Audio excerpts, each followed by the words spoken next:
Dans cette vidéo, on va parler du fait majoritaire en droit constitutionnel et on va le voir de manière assez détaillée. Pourquoi? Parce que c'est vraiment une notion au cœur du programme du second semestre. En fait, c'est très compliqué de comprendre le régime de la Ve République sans comprendre cette notion de fait majoritaire.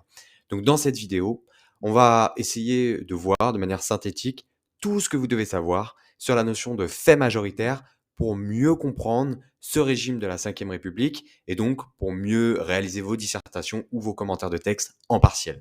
On va voir ça tout de suite, c'est parti.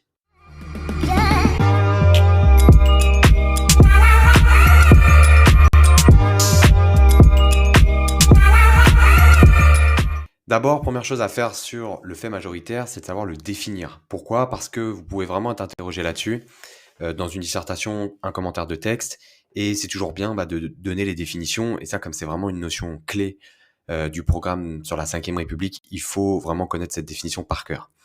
Donc en droit constitutionnel français, la doctrine utilise l'expression de fait majoritaire pour désigner la présence au sein de l'Assemblée nationale d'une majorité de députés appartenant au même parti ou à la même coalition de partis et qui soutient le gouvernement et se comporte de manière disciplinée.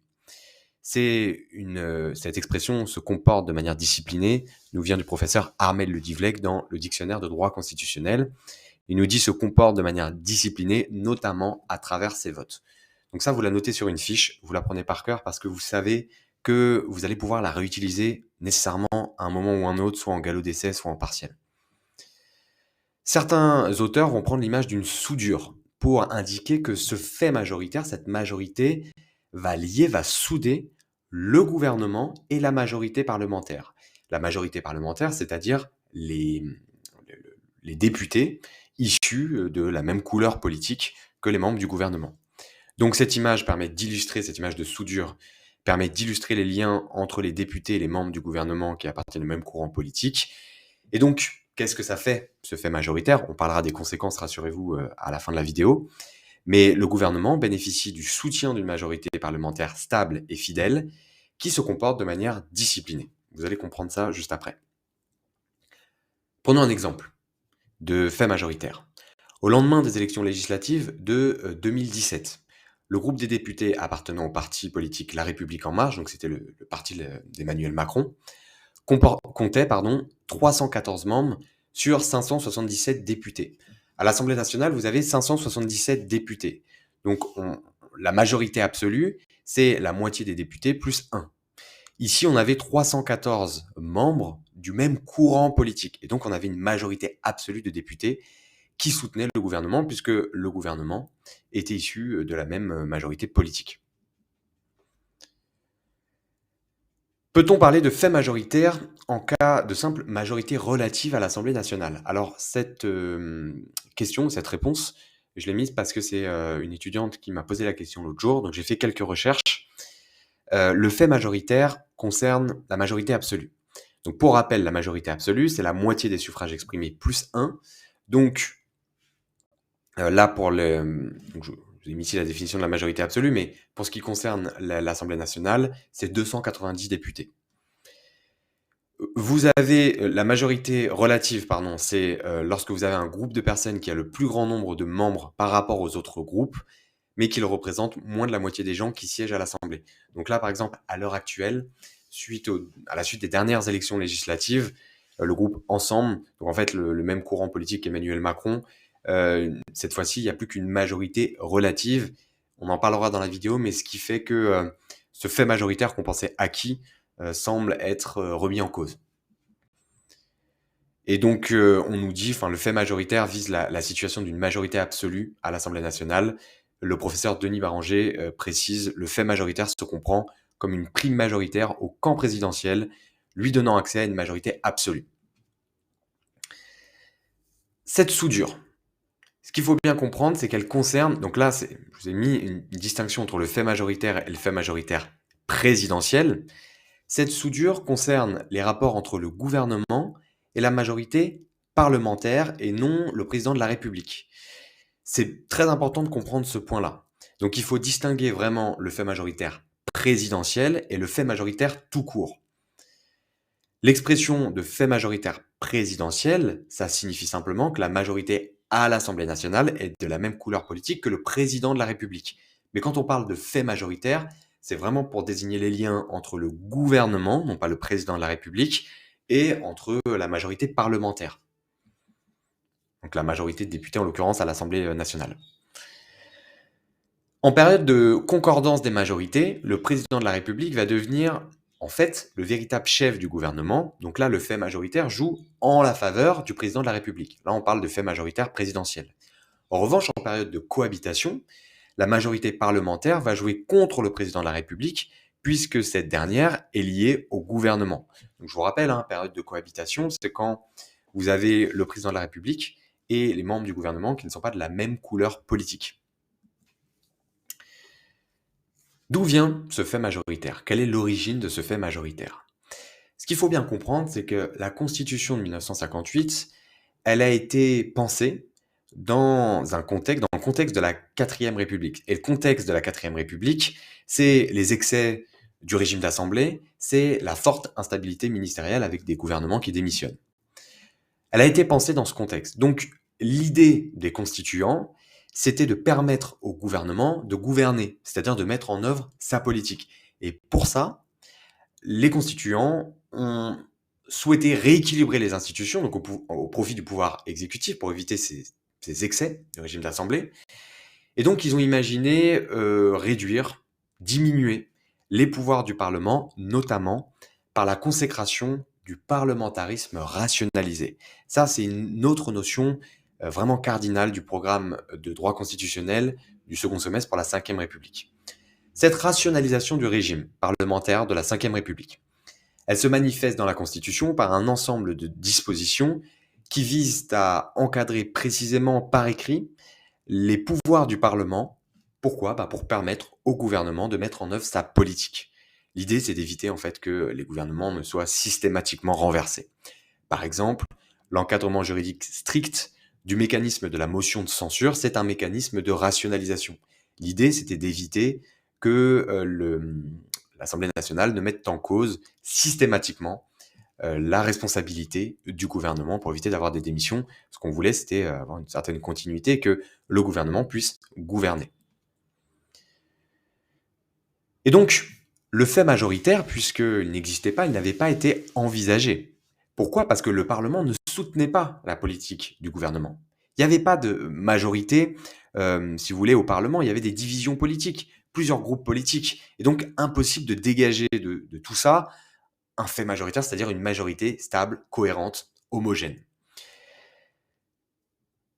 Pour simplifier, les constituants, en fait, ont prévu des armes pour permettre au gouvernement de mettre en œuvre sa politique, et ils n'envisageaient pas qu'une majorité parlementaire allait pouvoir naturellement apparaître et soutenir la politique du gouvernement, et pourtant, c'est ce qui s'est passé.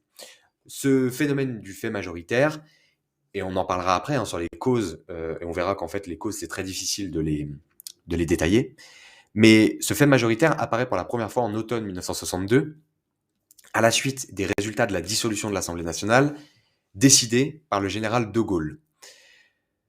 Il y a eu des élections législatives qui ont été organisées, donc ça fait suite en fait à une révision constitutionnelle qui visait à permettre, donc le général de Gaulle était passé par la voie de l'article 11 de la Constitution, qui visait à permettre l'élection du président de la République au suffrage universel direct.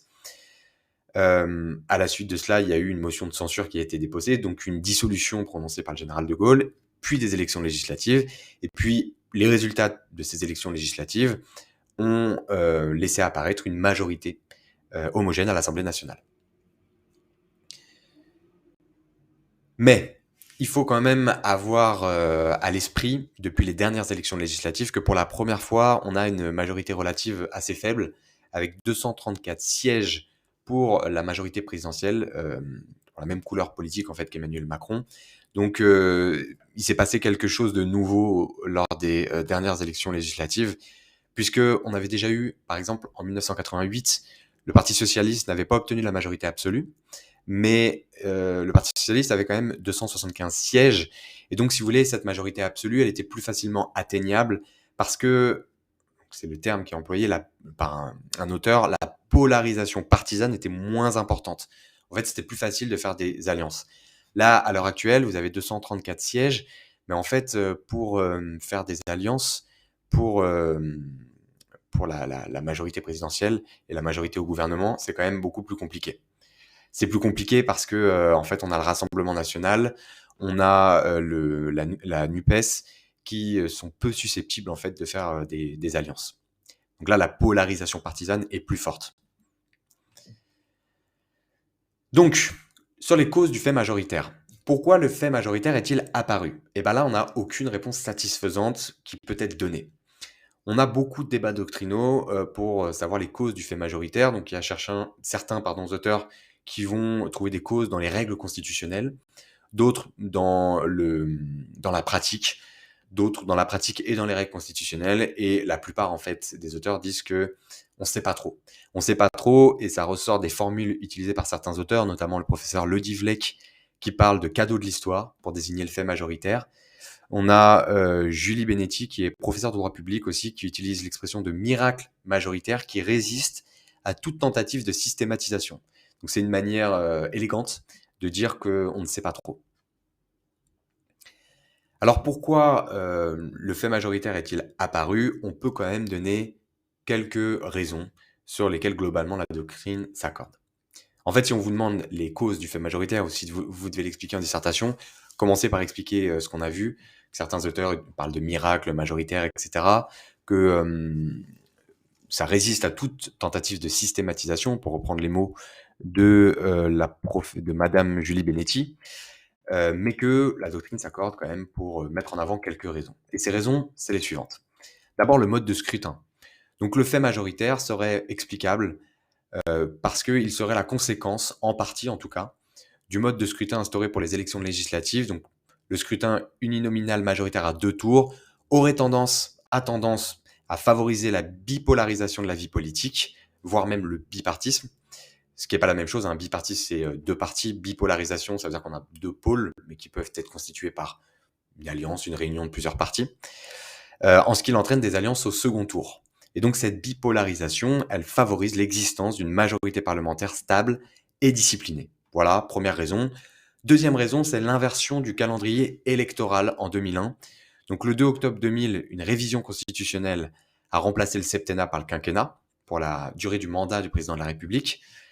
Cette réforme constitutionnelle, en même temps, elle s'est accompagnée d'une loi organique du 15 mai 2001 qui a procédé à une inversion du calendrier électoral, en prévoyant désormais que les élections législatives suivront systématiquement les élections présidentielles. Et donc ça, on considère aussi que les électeurs, du coup, ont tendance, par cohérence, à se prononcer dans le même sens qu'aux élections présidentielles lors des élections législatives.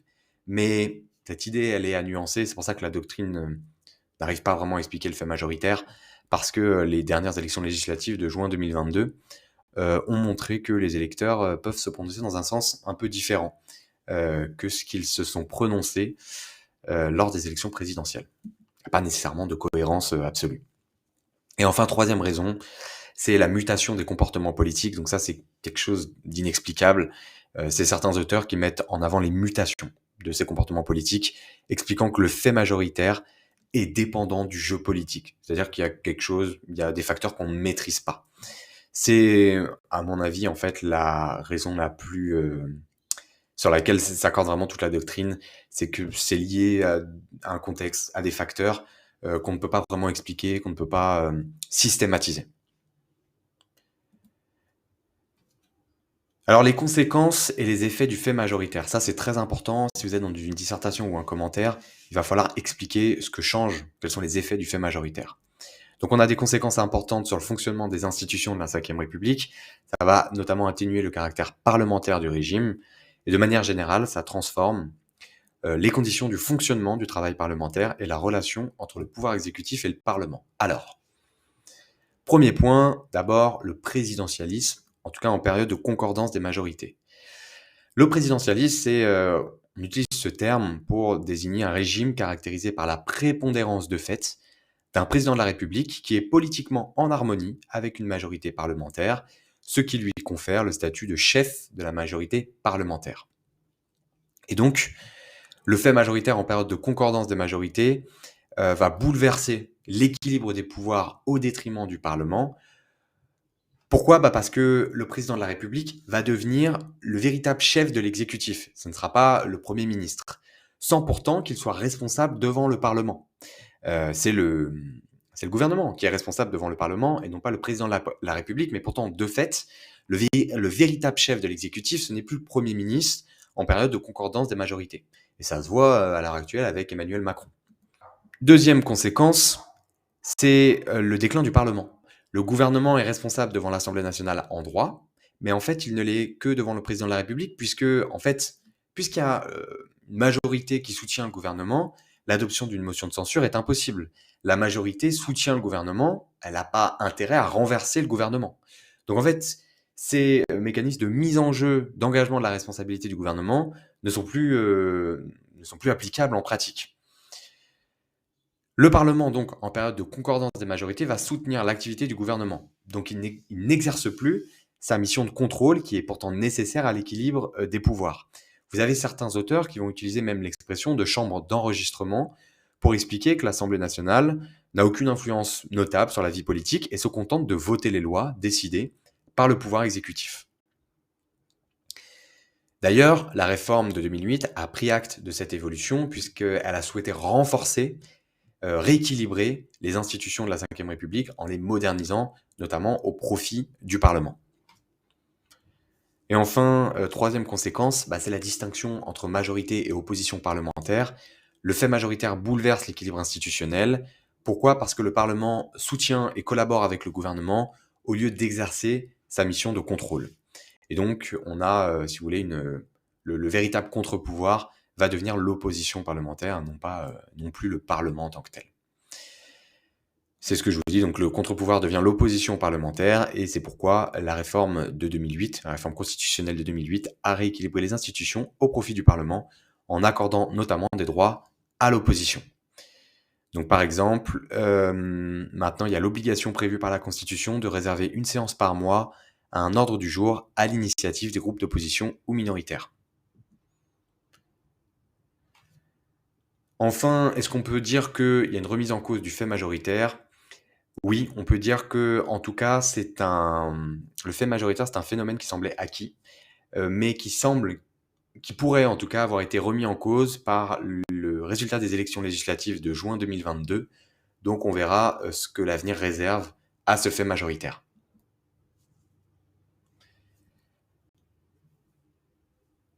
Et en effet, pour la première fois sous la Ve République, les élections législatives de 2022 ont abouti à une majorité relative, donc on en a parlé en introduction, avec 234 sièges pour la majorité présidentielle. Et je vous avais dit que c'était déjà arrivé, mais ce n'était pas la même situation, puisqu'il n'y avait pas la même polarisation partisane. Et donc, la majorité absolue était plus facilement atteignable en 1988. Et donc, on est dans une situation atypique, une hypothèse atypique, puisque c'est ni véritablement une situation de concordance des majorités, parce qu'on n'a pas de véritable majorité absolue, ni une période de cohabitation. Donc, on est dans une situation vraiment hybride, une situation atypique. Alors, uniquement pour les étudiants de l'Académie L1, on va voir un exemple de dissertation sur le fait majoritaire avec une introduction de dissertation rédigée et un plan détaillé.